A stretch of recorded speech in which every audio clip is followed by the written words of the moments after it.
Good afternoon, all, and welcome to the first virtual one-day conference that actually takes place over 2 days. So we'll probably look at changing the name next year.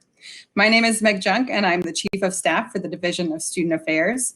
I also get the honor of working with our amazing conference planning committee that now spans across the student experience team, otherwise known as SET. For those of you who don't know, SET is a collaborative effort to bring together areas across ADEI, student affairs, and undergraduate studies, the areas that truly make up the student experience here at NIU.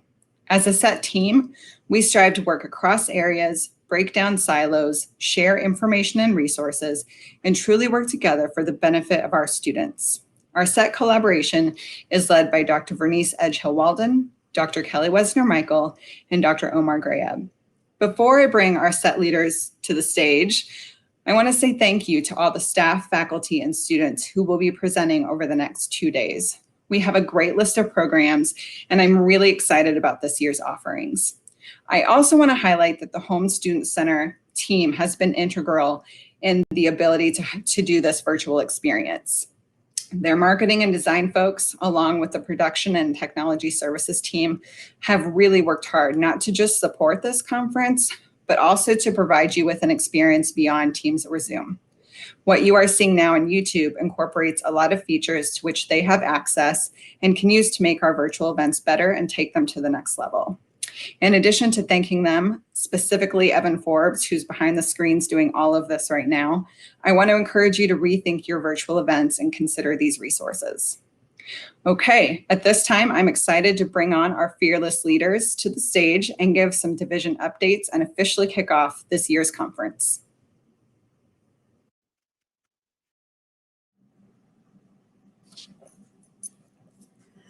Good afternoon and welcome. We're so excited that you could join us this afternoon. I want to echo Meg's comments and thank everybody who's participating in this event, as well as those who are contributing by either having helped plan it, helping behind the scenes with some of the technology, or doing presentations. We're just really grateful that you're willing to share your knowledge and your talents so that we all can benefit.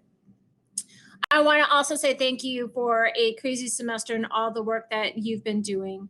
On behalf of the SET leadership team, we know that these are unprecedented times and the work has been relentless and also so very, very important for our students. And we continue to get student feedback saying that they appreciate your efforts, they feel supported at NIU, and that's because of the work of each and every one of us. So thank you, thank you, thank you. And with that, I'm gonna hand it over to my colleague, Vernice. Thank you, Kelly. Welcome, everyone. Again, I want to thank everyone that has organized this event. Thank each of you part of this and have taken the time in your schedule to be a part of this conference.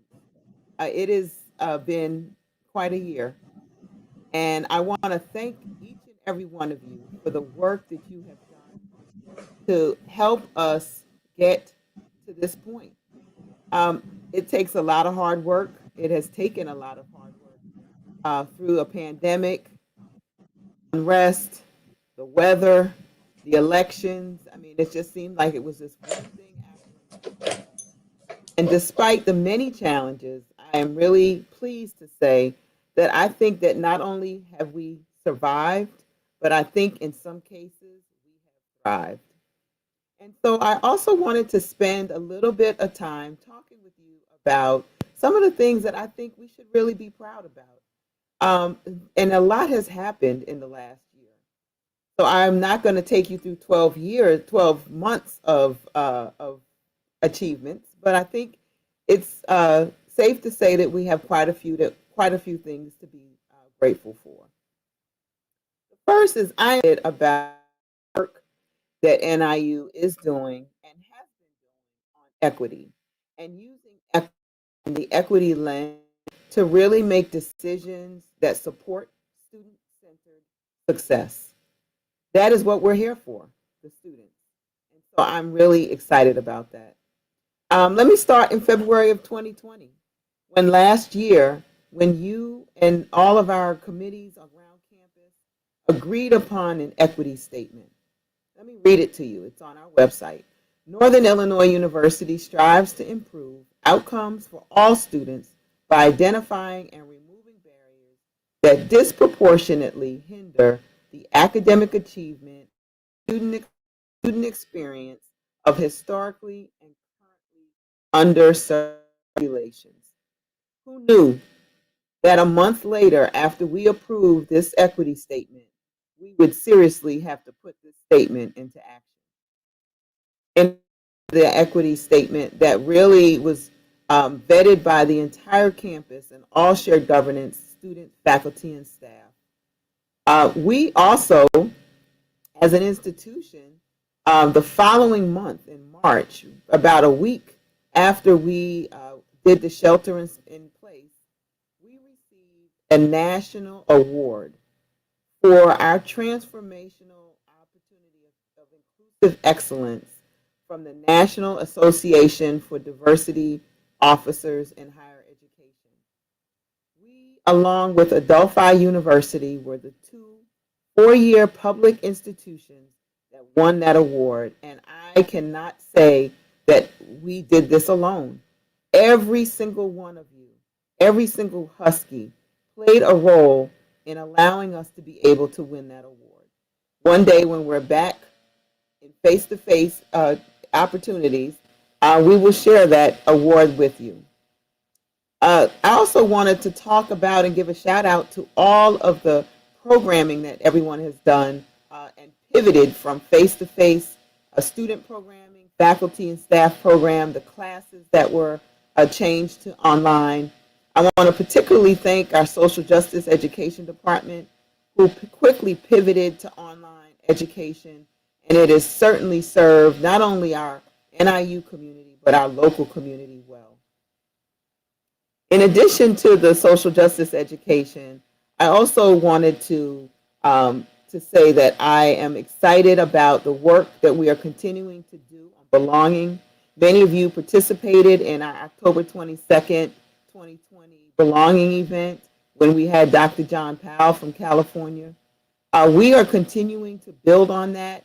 We are continuing to develop a belonging council between the city of DeKalb and NIU.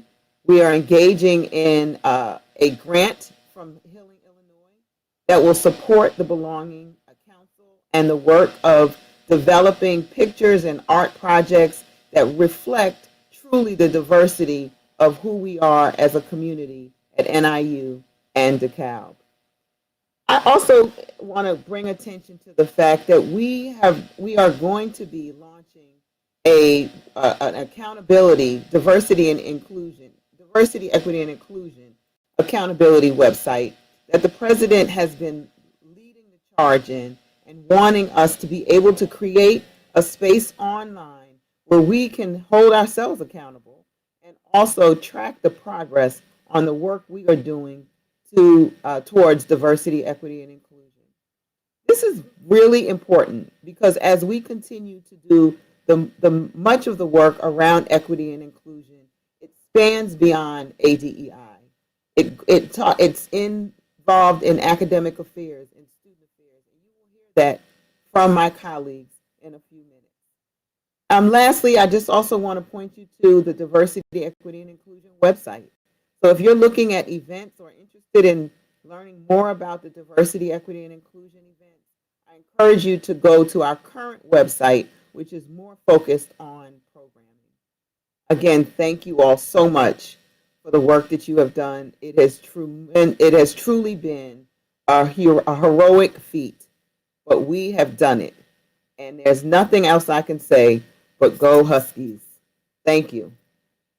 I'm going to turn you over to Dr. Grab, who will talk a little bit more about the work. And I think I'm going over to Dr. Kelly Wisner-Michael, who will talk more about what's going on in student affairs. Thank you. Enjoy the day. Thank you, Vernice. And again, thank you for joining us. I want to talk a little bit about some of the things that are happening in the Division of Student Affairs, and in the same theme, that Dr. Ed Walden was talking about. We are really focused on equity and providing all our students equal access to resources and success. And here are a few examples of what we're doing in the division. As you know, our students, many of them are really disadvantaged through the pandemic. And as we developed the Center for Student Assistance, just 1 year ago, we opened those doors. Little did we know how important they would be in supporting our students through this pandemic. I want to let you know that the CSA website is up and has been updated and will continue to be updated. If you're wondering about opportunities that students have for support, that would be the place where you can look and direct students. With those updates, you will find information about the Student Emergency Fund, the COVID-19 Quarantine Work Assistance Grant. Technology support is also available for our students.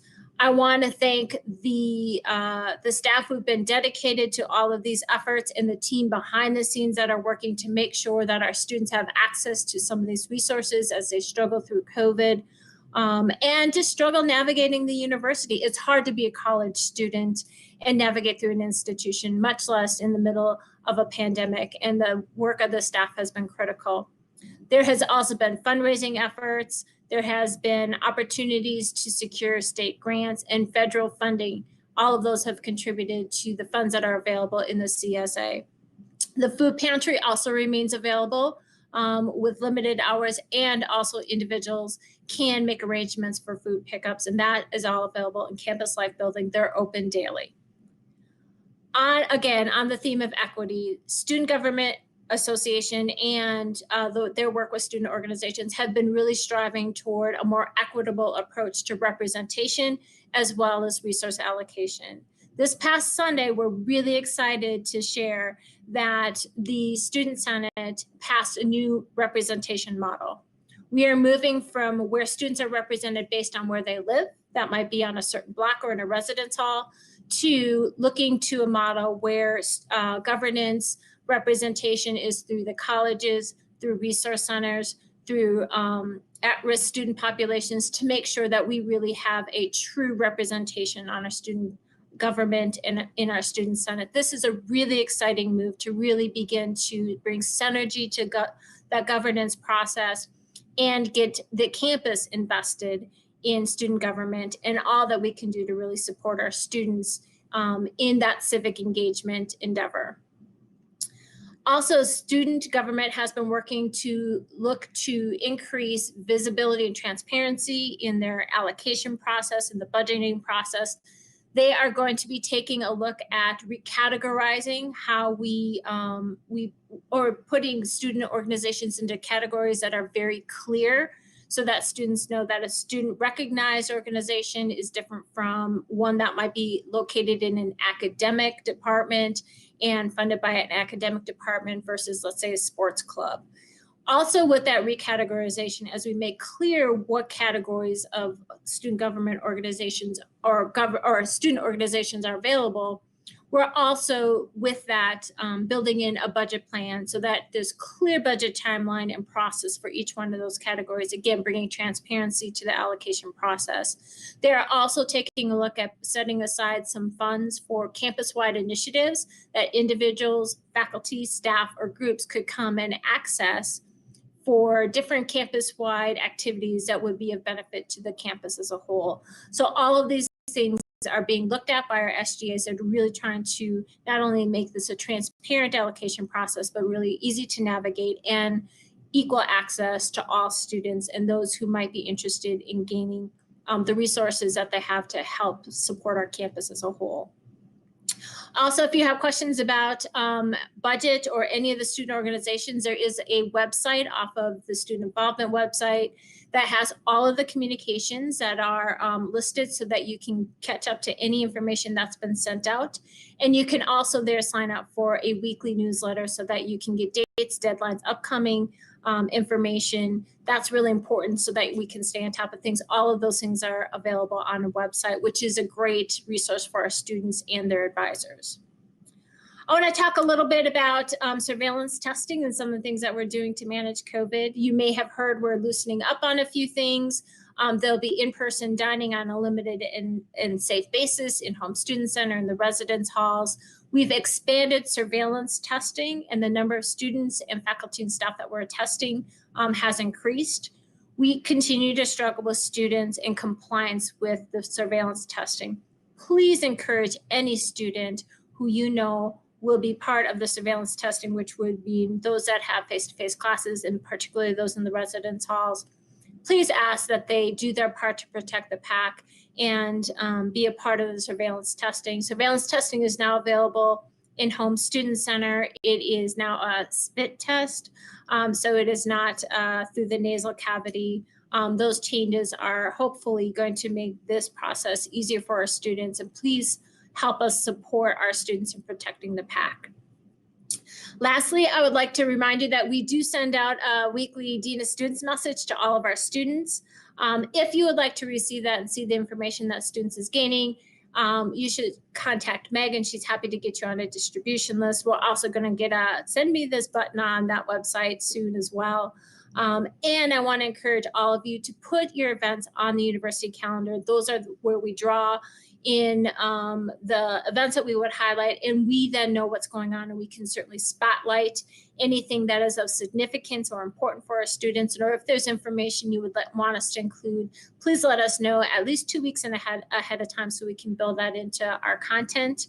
And we're happy to promote the things that we know are important for our student and student success. And with that, I'm going to pass it over to Omar.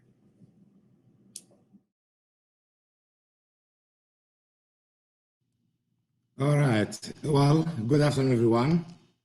And thank you for participating. And actually, thanks to the team who put this one-day conference or two-day conference. Actually, I looked at the agenda and I'm impressed.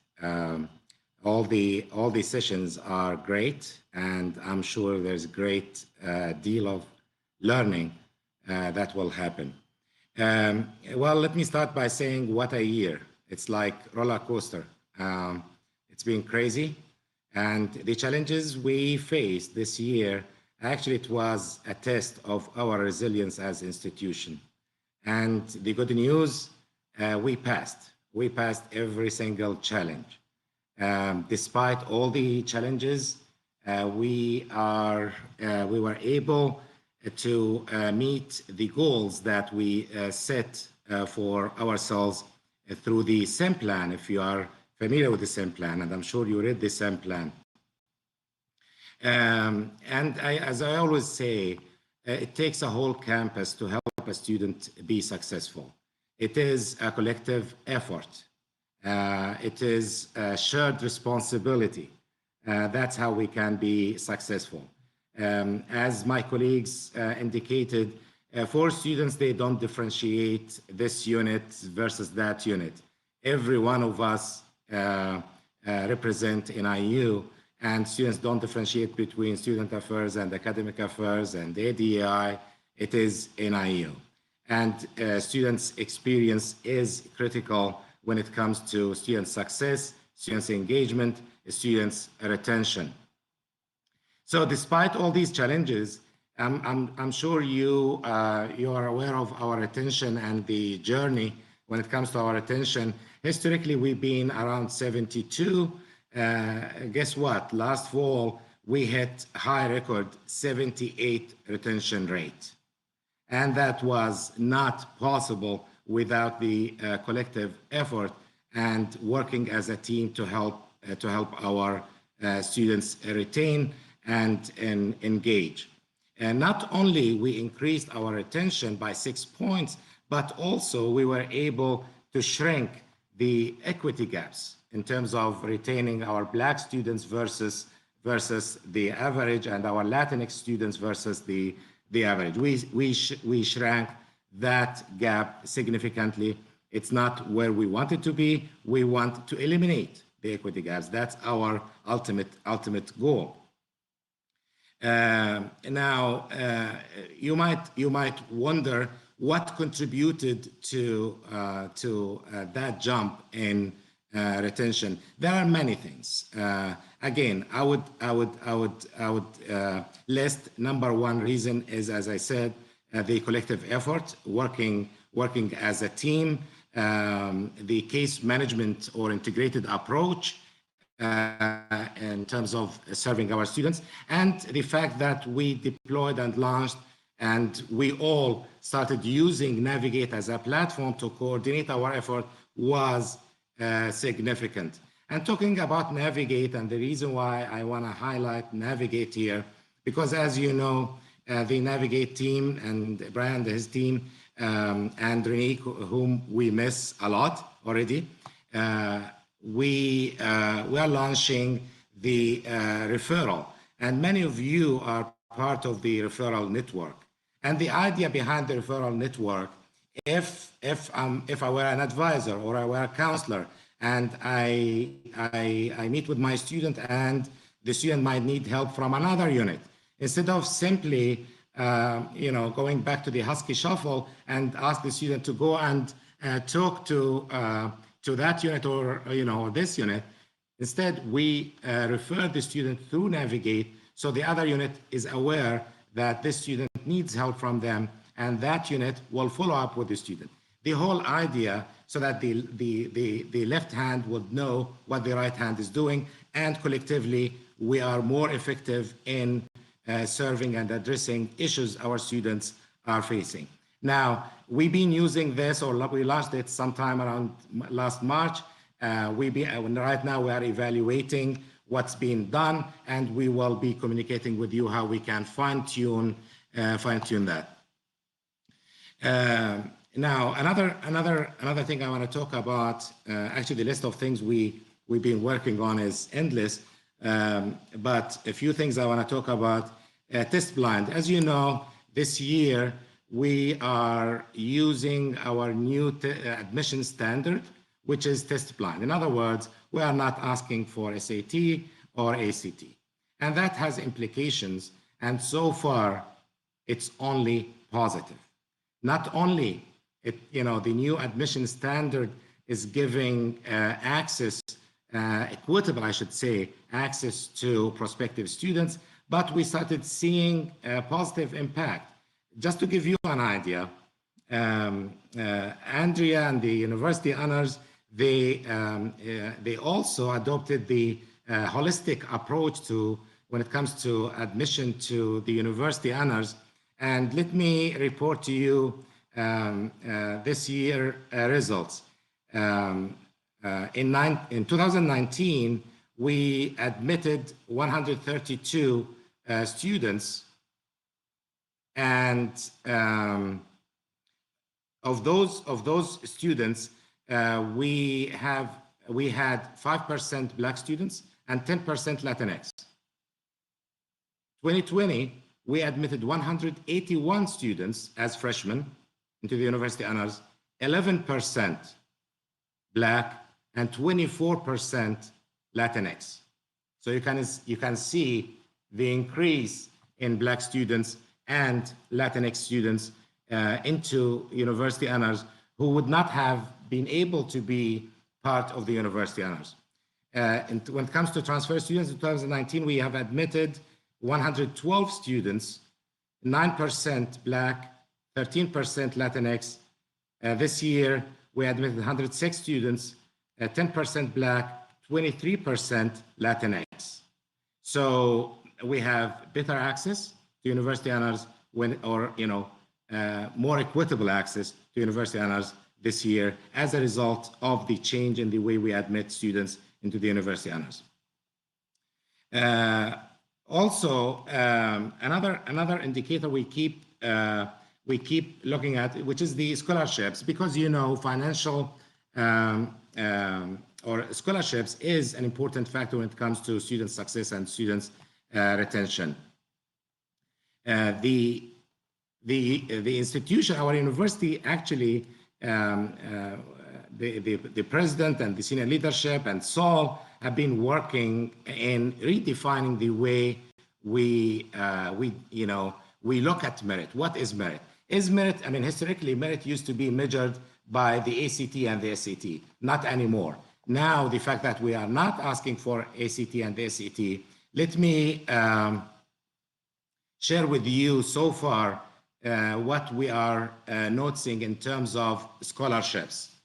In terms of the total scholarships awarded so far this year for the incoming class, we see 85% increase in the number of scholarships awarded to Black students, from 1,308 to 2,424.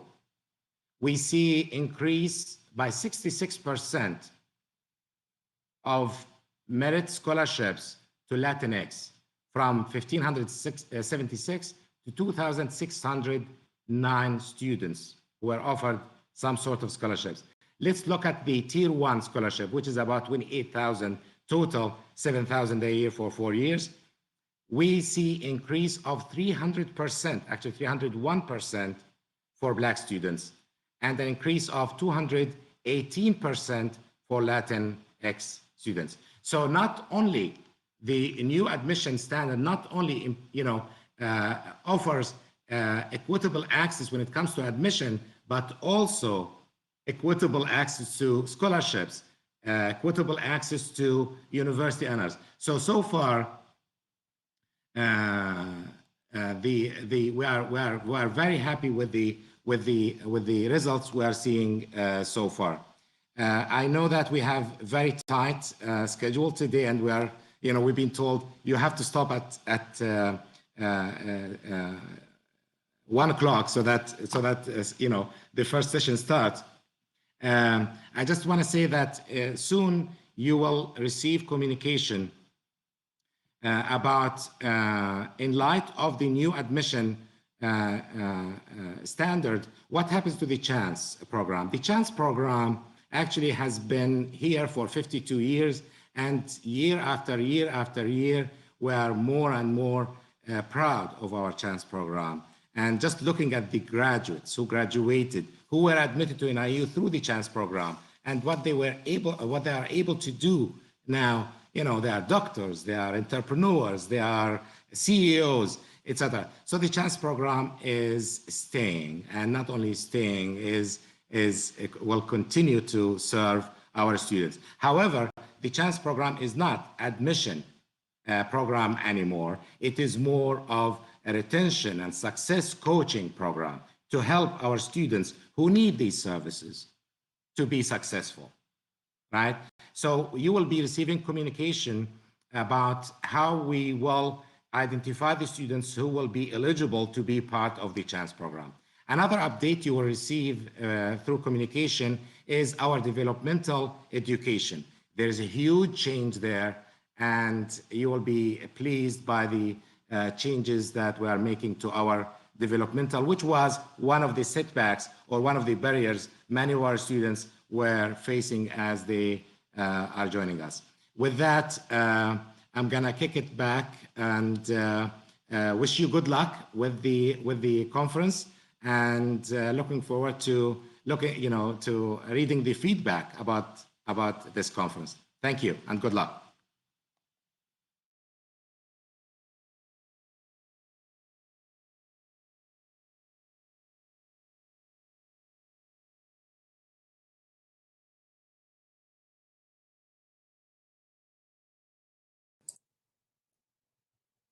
Classic, not unmuted. Here we go. All right, let's try it again. Thank you, Bernice, Kelly, and Omar for your time today. We appreciate your words and your updates you're able to provide us on all of our areas. We're adjusting our schedule slightly and moving into a brief intermission as we addressed a little back end issue. Please take a minute to stand up, stretch your legs, grab a drink, and we'll see you back here in 15 minutes. So brief 15-minute intermission, and we'll see you back. Thanks.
Hello and welcome back. We are now moving into our first keynote speaker of the conference. I'm honored to welcome Dr. Joseph Flynn. Dr. Flynn is the Associate Director for Academic Affairs for the Center of Black Studies and an Associate Professor of Curriculum and Instruction at NIU. His teaching and scholarship focuses on the intersection of multicultural and social justice education. Dr. Flynn has made numerous contributions to the fields of social justice and multicultural education, and most recently received accolades for his book titled White Fatigue, Rethinking Resistance for Social Justice. We are thrilled Dr. Flynn is here to talk with us today about anti-racism and white fatigue. I will now turn the stage over to Dr. Joseph Flynn. Good morning, good afternoon, everyone. Glad to be here. Glad you could come out. I'm going to just launch into this without a lot of fanfare. Today's presentation is titled Too Late to Turn Back Now, Considerations of Anti-Racism and White Fatigue. Slide. So the way that I define white fatigue, it's a temporary condition, a sort of quasi form of resistance in which white folks who understand, at least intuitively, or recognize racism is wrong primarily as an individual phenomenon and not a systemic phenomenon or an institutional phenomenon. And because of this complexity engaged by critical explorations of racism compared to more simple notions of racism, i.e. individual prejudice and discrimination, further through popular media, further through the press, further through the general K-12 curriculum.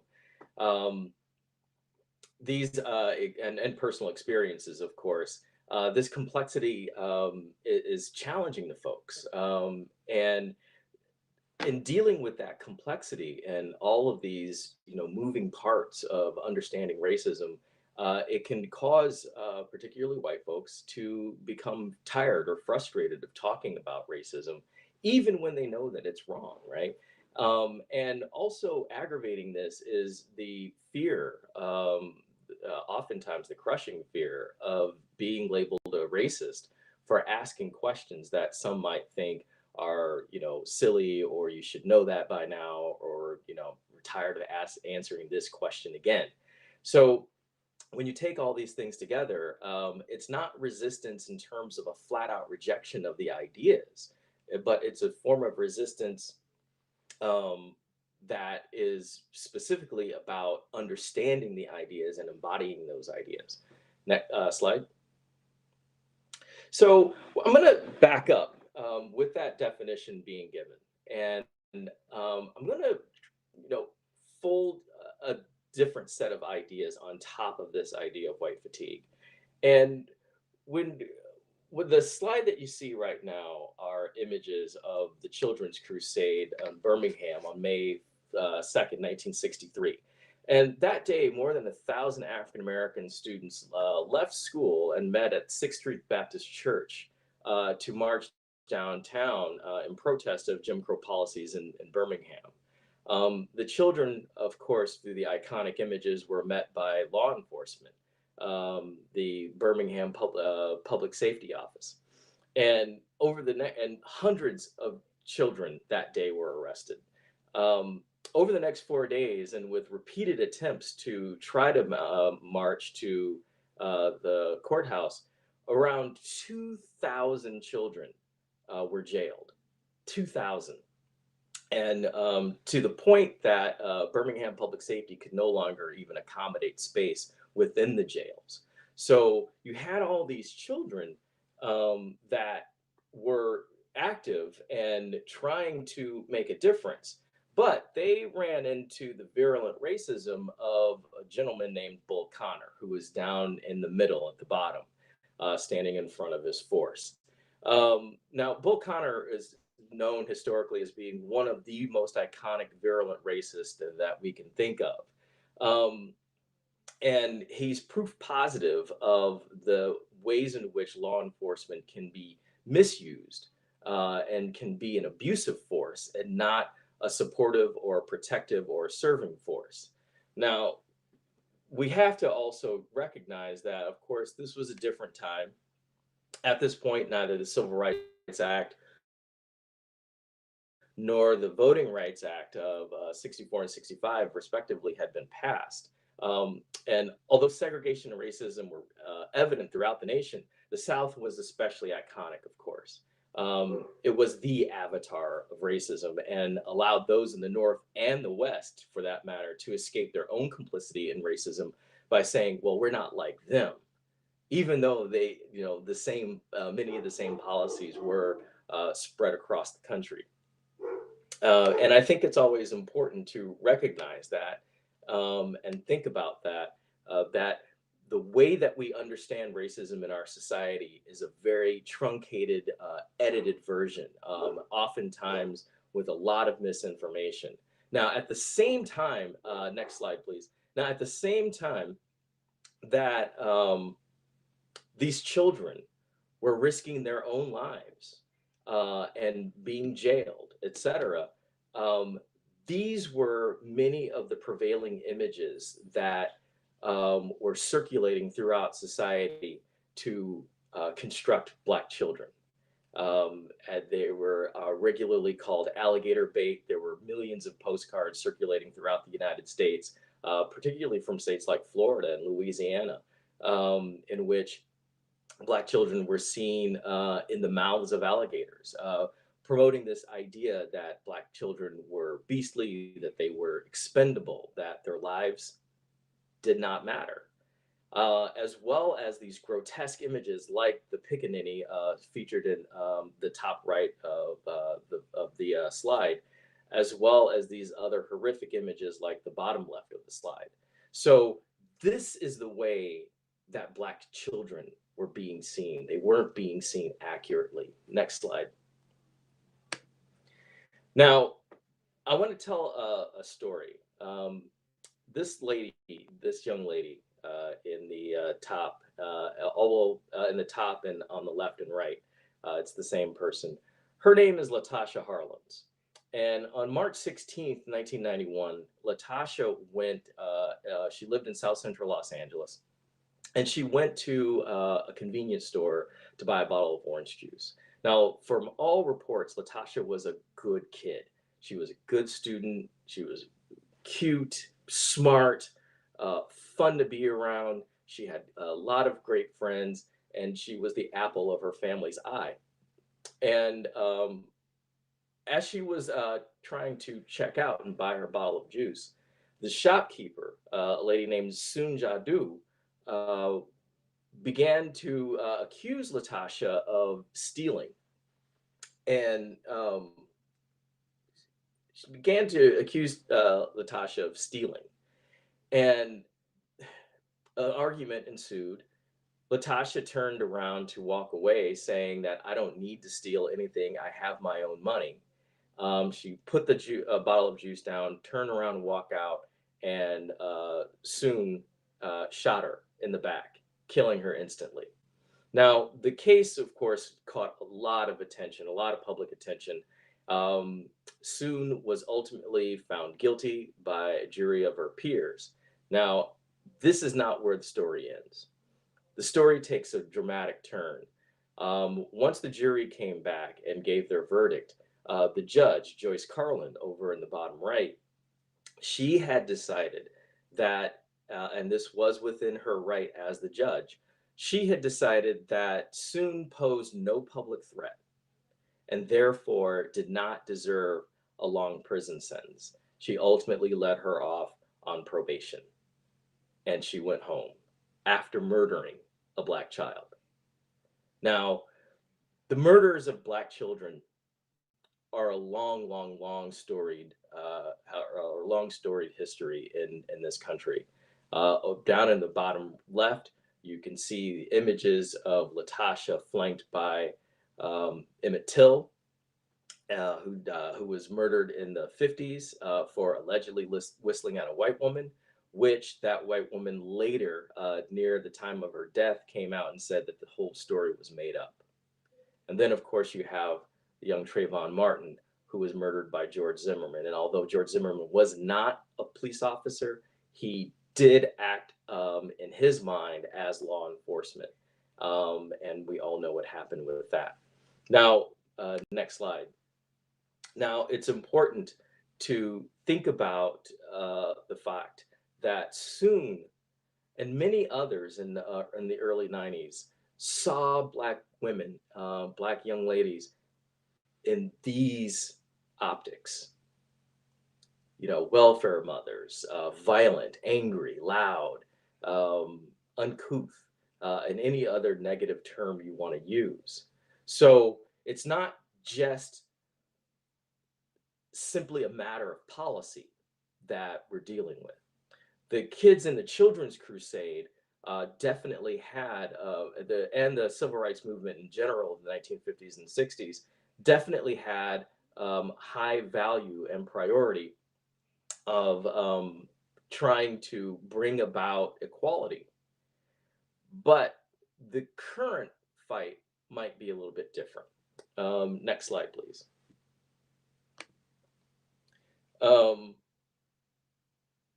Now, as we continue to explore, we need to think about this idea of anti-racism, because I just talked about multiple forms of racism at the same time. We talked about systemic racism, we talked about institutional racism with the courts, we talked about just everyday racism in the ways in which that people are seen. But you always have to think about the fact that every image that you see has been mediated. People have looked at those images and decided whether or not those images should be seen by the public.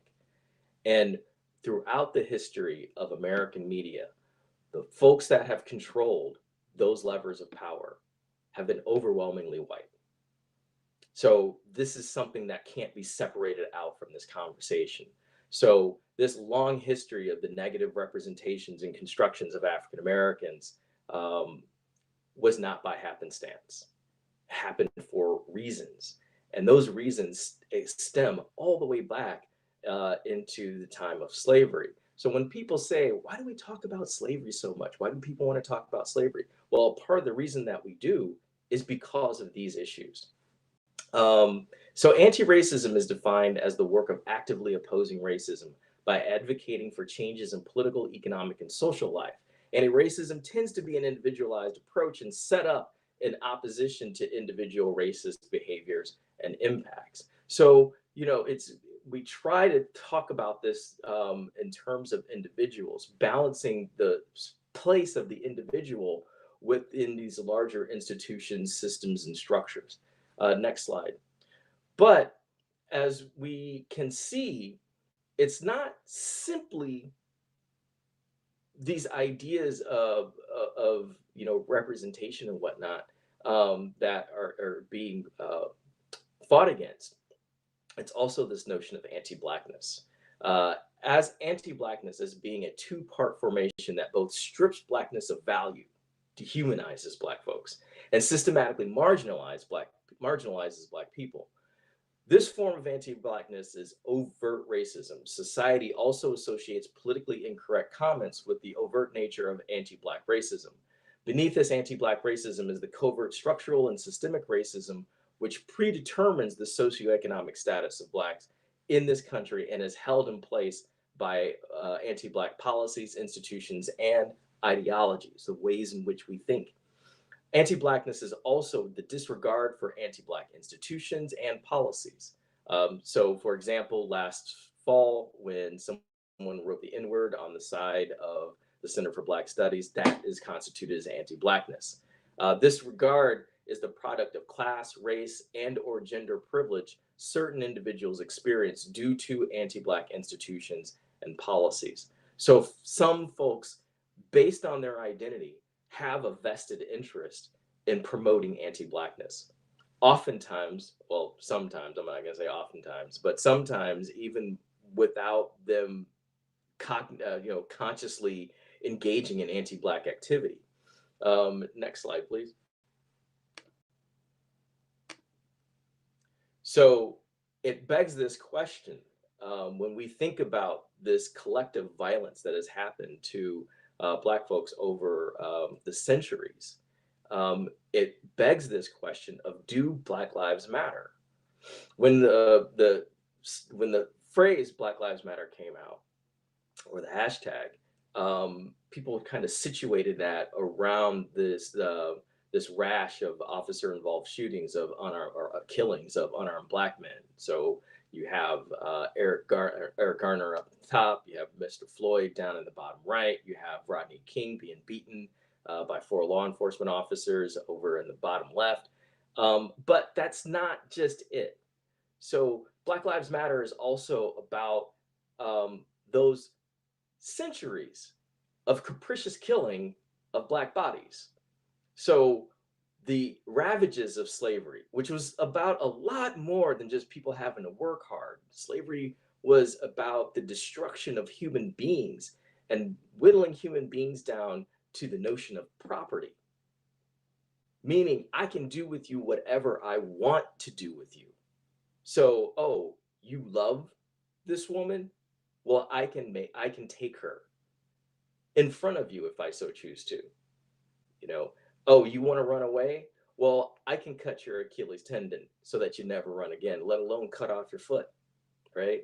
I can castrate you. I can do anything that I want to you. So slavery wasn't just about working hard for free. That, you know, saying it that way kind of trivializes what really happened in slavery. But it wasn't just slavery. You also had nearly a century of Jim Crow, right? You had about 50, 60 years worth of unfettered lynching, in which oftentimes law enforcement and other public officials were actively involved, and if not actively involved, passively allowed them to happen. And most of the people who committed lynchings, the over 4,000 documented lynchings, remember, documented, most of the people who were involved in those lynchings were never brought to justice. You had things like forced medical experimentation, eugenics programs that included forced sterilization of Black women, literally killing Black children. You had sundown towns in which African Americans were forced to be off the street after sundown in certain towns, and it's alleged that DeKalb was formerly a sundown town. There were over 500 sundown towns in the state of Illinois alone. So when we talk about Black Lives Matter, we're talking about this collective history. And there are far more examples that I could give, some individual and discrete, others collective. Next slide, please. So we have a clarification in aims in 2020, 2021. And it's not simply about equality. You know, it's about, along with equality, anti-Blackness, because they're not necessarily the same thing. We can pass a number of laws that say we're all equal, but if there's still a prevailing animus against a group of people within the United States, then we have to think about that differently. So that animus, yeah, sure, there we can all sit wherever we want to on the bus. We can all, for all intents and purposes, eat wherever we want to. We can buy a home wherever we feel like it if we can afford it, usually, you know, but there are still housing discrimination cases that are lost in the United States every day. So, you know, but when we think about how we construct African Americans in our head, right? How we view African Americans in popular culture. Next slide. We have to think about, how is this anti-Black? You know, do these images and do these messages promote pro-Blackness? Now, I also am aware that we are in the since 2020, we've seen a flood of revised commercials and messaging in corporate America and popular culture that is giving more credence and more space for more robust stories and representations of African Americans. But I think that we can easily also argue that simply changing the cast of commercials doesn't necessarily mean we are a pro-Black nation. So if you are African American, these are the things that you are more likely to experience. You're more likely to experience COVID. You're less likely to get a call back for a job based on your name alone, if you have a quote unquote ethnic sounding name, you're almost 2 times more likely to be convicted of a life sentence or receive a virtual life sentence, which is any sentence that's over 50 years. You're almost 2 times more, I'm sorry, you're almost 3.5 times more likely to wait in jail for a trial. You're more likely to earn less at every educational level, right? You're more than 2 times more likely to be negatively represented in news media. 17% less likely to get a good job, whatever that means, given the same educational attainment. 3 times more likely to have a maternal death. And the bar for being searched by police, much lower. You're 2 times more likely to be searched, and 3.23 times more likely to be killed by the police. Next slide, please. So African Americans are either naturally inferior to have all this happen, even when having the same educational attainment as their white counterparts, or there's something else going on here. And that something else that's going on is called systemic and institutional racism. Next slide, please. I lost where I was in my own notes. That's funny, folks. So are we this violent nation that stands in stark protest to the fair, equitable, and equal treatment of all of its citizens? Or are we a more beloved community? Now, I'm of the opinion that we are a more beloved community, and we have these pockets of dissent from peace and justice. Next slide, please. And are we a nation that will continue to circulate negative constructions of Blackness and Black folks in general? Or are we a nation that will choose to embrace the beauty, the wide, diverse beauty of Black culture? I mean, as a side note, this nation would not be what it is without the contribution of Black culture, from literature to music to film to art, anything that you can think of. There is a strong presence of African Americans and Black history embedded in everything that we consume. So how do we show appreciation for that? How do we embrace that? And how do we embrace the broad spectrum of beauty that is existent in Black culture? Next slide, please. So last summer, I think the word of the year became ally. One who cooperates with another, a supporter, an associate, a friend. Now, the problem with allies, I say, is the problem of the parade watcher. Parade watchers show up for parades. They're happy to be at the parades. They're supportive of parades, but they're not necessarily always involved in the parade. They're not involved in the planning of the parade. They're not necessarily involved in the execution of the parade. They're supportive, but at any given moment, any of these parade watchers can get up and say, you know what, I've had enough. I'm ready to go home, right? So being an ally is an important place to start, but you have to do more than that. Next slide, please. The great Stokely Carmichael said, and I'll read this because I don't know what all people can see, and I have to do this at length.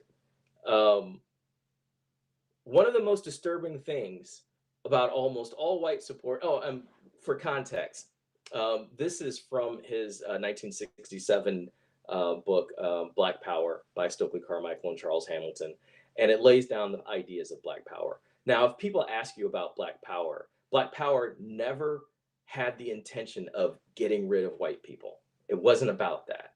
It was about Black folks reclaiming for themselves their own identity and seeing their own natural beauty, because the society had constructed Blackness as ugly for centuries by this point. And so also leveraging that sense of self and developing our own economic base and opportunities within Black communities. That's what Black Power was about. So when you hear people say, well, they can say black power, but if I say white power, then that's a problem. Well, white power is about white supremacy. Black power was not about black supremacy. It was about black liberation and black exaltation. So there's difference. But Stokely went on to say, one of the most disturbing things about almost all white supporters has been that they are reluctant to go into their own communities, which is where the racism exists, and work to get rid of it. They should preach nonviolence in white communities. Where possible, they may also educate other white people to the need for black power. Across the country, smug white communities show a poverty of awareness, a poverty of humanity, indeed, a poverty of ability to act in a civilized manner toward non-Anglo human beings. The white middle-class suburbs need freedom schools as badly as black communities. Anglo conformity is a dead weight on their necks too. All this is an educative role crying to be performed by those whites so inclined. So what Stokely was saying was, look, allies are fine, but how are you coming to the table? What is it that you're actually about to do? Are you going to come into this space and try to start calling shots? Or are you going to come into this space and collaborate, right? Are you going to come in this space as an equal, as a humble equal? Also, are you willing to go out into your own spaces where there are predominantly white folks and step up then? What do you do when you're at a party and you're walking through the room and somebody's telling an N-word joke, right? How do you support anti-racism and anti-blackness? Next slide, please. Now, when we talk about what's beyond allyship, because allyship, again, is limited, we can talk about the accomplice, a partner in some undertaking, a partner, right? How do you think accomplices differ from allies, right? Think about that for a moment. The people that you see below are Jim Zwerg and the great John Lewis on both sides. And in the middle is the great Killer Mike and the even greater Jane Elliott. These folks came together across racial lines and worked together to make substantial change and to inform the public. Next slide. Next slide. Sorry folks, there was a video in there that I thought would be really good for you to watch. It was a short clip, but if you want to see the whole video, it's a video called White Like Me. It's based on the work from Tim Wise, an anti-racist educator and activist. And I believe it's available in the NIU library. And if not, I think you can also get it on YouTube. So check that out. It's a really, really fascinating piece and helps put a lot of things into clarity. But one of the problems that we have in our society is that the reality is, for centuries, there have always been white anti-racist accomplices working for racial justice. Some to varying degrees, but they've always been there. So the fact that we don't really explore any of those folks in our typical American K-12 curriculum, I think it leaves this hole of role models for white folks to see what anti-racist work looks like, right? If you're African American, we have hundreds and hundreds and hundreds of examples, right? Though even when we talk about the civil rights movement of the 1950s and 60s, we largely talk about it only through the lens of the African American experience, with reason, of course, obviously. But that doesn't necessarily mean that there were not white folks involved in that fight who were working alongside Black folks. Folks like Bob Broussard, Jim Zwerg, as I mentioned, Morris Dees, Virginia Durr, and many, many, many others. The Reverend James Reeb. Podcast note, take a listen to White Lies. It's a great podcast, and it's about the murder of James Reeb that brought a lot of attention to the civil rights movement. So we have a number of great role models of white anti-racist activism. Next slide, please. But I think when we, when in this notion of fatigue and getting tired of learning about this and hearing about it, you're not alone. Most of us get tired, but most of us can't stop moving, right? Lest we get ran over. right? Or even worse. So as some advice to you all is, first and foremost, understand that this is a process that you're going through. It's not, you don't wake up one morning and say, oh, I'm an ally or an accomplice now. It doesn't work like that, because it took years for us to learn white supremacy through and anti-blackness through our institutions, right? Whether that be school, media, or otherwise, family, friends, whatnot. So think about this as a process. So just because you read The New Jim Crow by Michelle Alexander or White Fatigue by Joseph Flynn does not necessarily mean that the next day you understand everything and you're this new person. It's one step in this long march.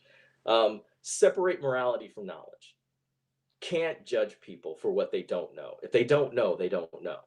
So, and just because you know doesn't necessarily make that better than them. So always separate morality from knowledge, at least for the moment.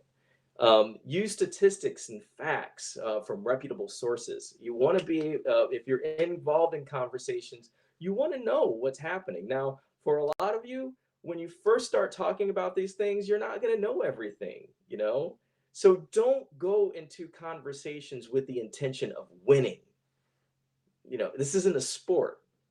What you want to do is situate yourself as being someone who knows this history, who understands this history.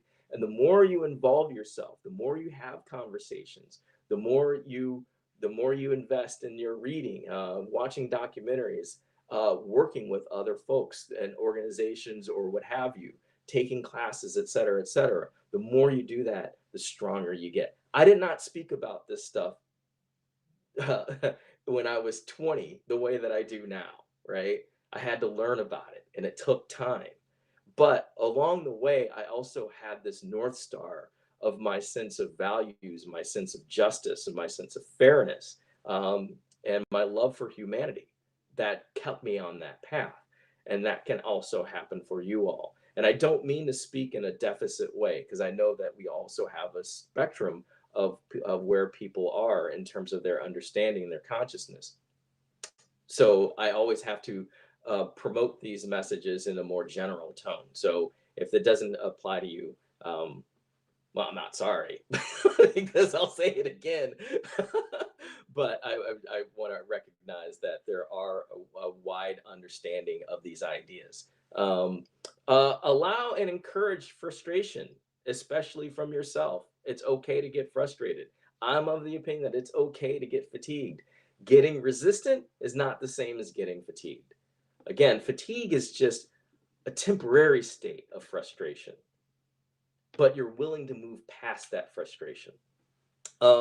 Use examples from media and popular culture. Look at what you're seeing.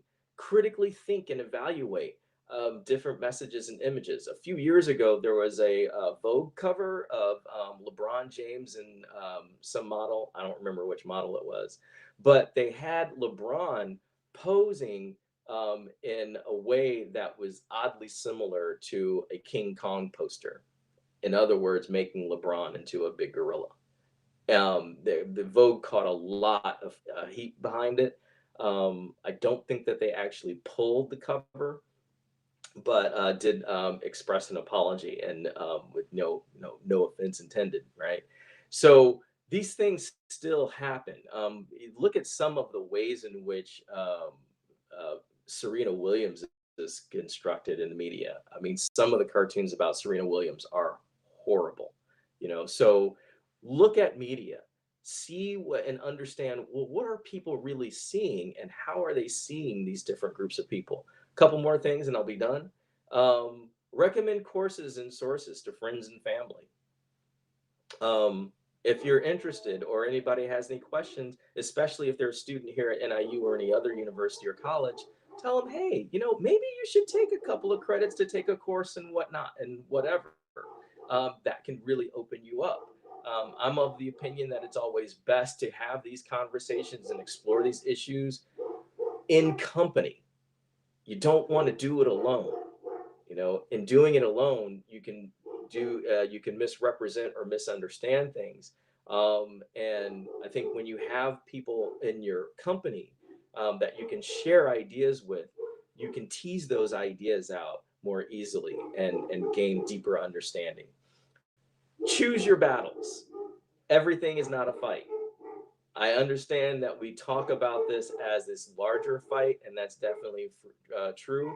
But on the individual day-to-day one-on-one, sometimes you might not necessarily be in the safest position to push back on anti-Black or anti-racist sentiment. So be aware, be thoughtful, and be safe.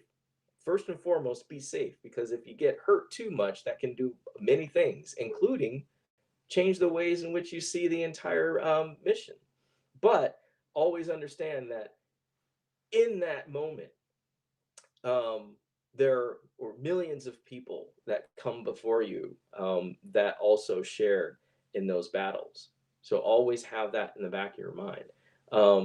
But it is important to consider your own safety. And finally, practice what you preach.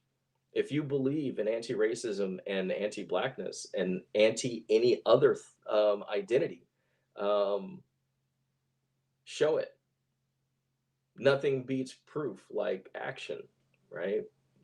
So I could totally talk about each of these points for about another 2 hours apiece. So I will end here. I thank you for your time and your attention. And I hope you all enjoy the rest of this, what's a day-long conference that's spread out over 2 days. So thanks, everybody. And please feel free to reach out to me through the Center for Black Studies. And one final plug, you got to go see Hateful Things at the Pick Museum for Anthropology. Go to the Pick Museum website, because you do have to get tickets in advance because of COVID issues. In 2 or 3 weeks, we will be posting a virtual tour as well. But the Hateful Things exhibit is an exhibit of racist memorabilia. It's a traveling exhibit from the Jim Crow Museum for Racist Memorabilia over at Ferris State University in Michigan. And this has been brought through a partnership among the Center for Black Studies, the Pick Museum, and the Friends of the NIU Libraries. We're really proud of it. We opened it last night.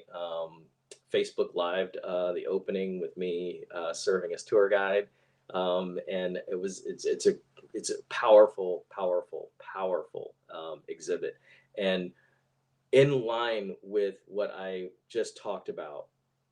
Those images go back hundreds of years, hundreds.